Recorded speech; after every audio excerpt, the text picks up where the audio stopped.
Welcome to the Dark Nook Monster Shop. I make monsters out of stuff. Hello everybody! So, you've got some old crusty polymer clay. It's all dry and crumbly and useless, and you're gonna throw it out. Well, don't throw it away. You can save it.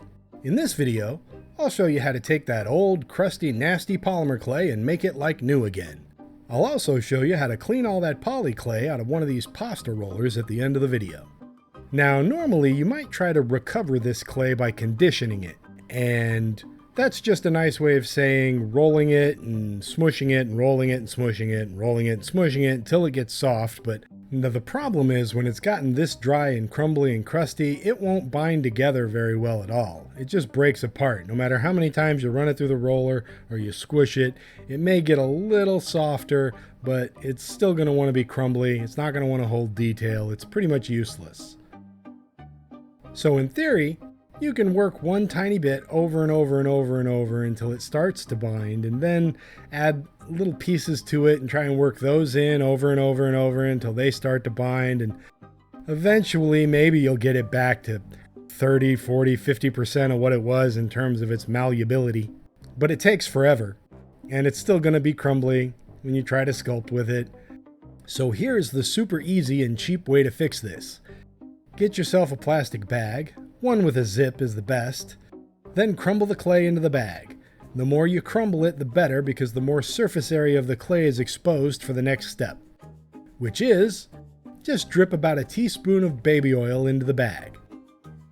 Then mix and move the clay bits around so they get well coated in baby oil. Then kind of smush them together in a lump inside the bag, zip up the bag and set it aside for a few hours. Now I repeat the process with this other clay.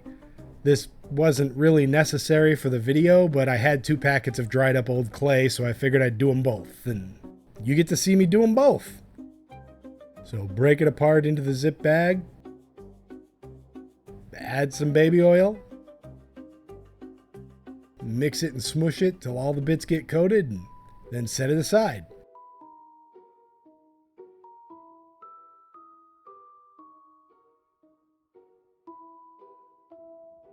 After a few hours, check the clay.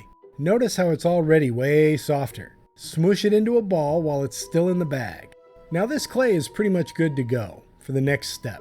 But if it was still too hard, not quite binding, you could beat it with a hammer, which is kind of a fun part of this process. And it's much easier on your hands than trying to roll hard clay between your hands. So once the clay is where you want it, take a paper towel and use it to wipe off any excess baby oil. Then, just work the clay normally by rolling it out, folding it over, rolling it out again. You can do this by hand if you don't have a pasta roller. It's soft enough now where it won't destroy your hands, but I do have a pasta roller, so I'm going to use it.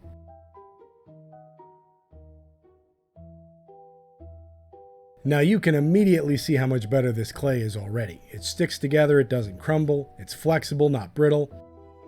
So I fold it over and over again and send it through the roller again and again. This conditions the clay, and after about 10 passes through the roller, it's soft, pliable, and smooth and ready to use. Though it could use a little more time in the bag just to get a little softer. This is about medium firm right now, and I'd like it closer to medium soft, but that's really up to you.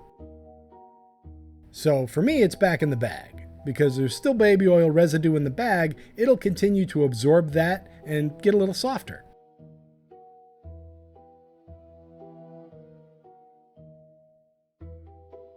Then I repeat the same process for the other clay. Like I said, I did them both, so you get to watch them both. Smush it into a ball in the bag, then use a paper towel to wipe off the excess oil. Then roll it and fold it until it looks like a turd. Then run that turd through the pasta roller. Smush it up again and run it through over and over again, just like before. After about 10 passes, you get some nice, smooth, soft clay. And the elasticity on this one is better and closer to what I want. See how it stretches when I pull it? but it also goes back in the bag for now. And now, it's time to clean this pasta roller.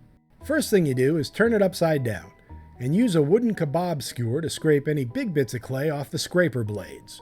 The scraper blades are what scrape the clay off the rollers, so you get a lot of clay that collects down in the bottom here. Now be careful, they're sharp. That's why they're called blades.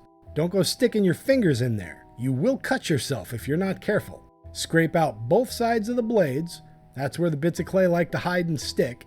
And once you're done, take a paper towel, fold it over, and run it through the roller. But here's the thing, about halfway through, hold on to the paper towel so it stops moving. Just keep turning the crank and running the rollers, but hold on to that paper towel so the rollers are just spinning against it and getting cleaned. Run it through forwards, grab it from the bottom, roll it through backwards. You'll get the hang of it. Then just splash a little alcohol on the paper towel, fold it over again so it's a little thicker, and repeat the process. Now usually, if you're just trying to avoid color contamination by getting one color of clay mixed into your other color of clay, you can just do the paper towel part of this process in between colors. That's usually enough. And there you go. You got your recovered polymer clay as good as new and a nice clean pasta roller to run it through.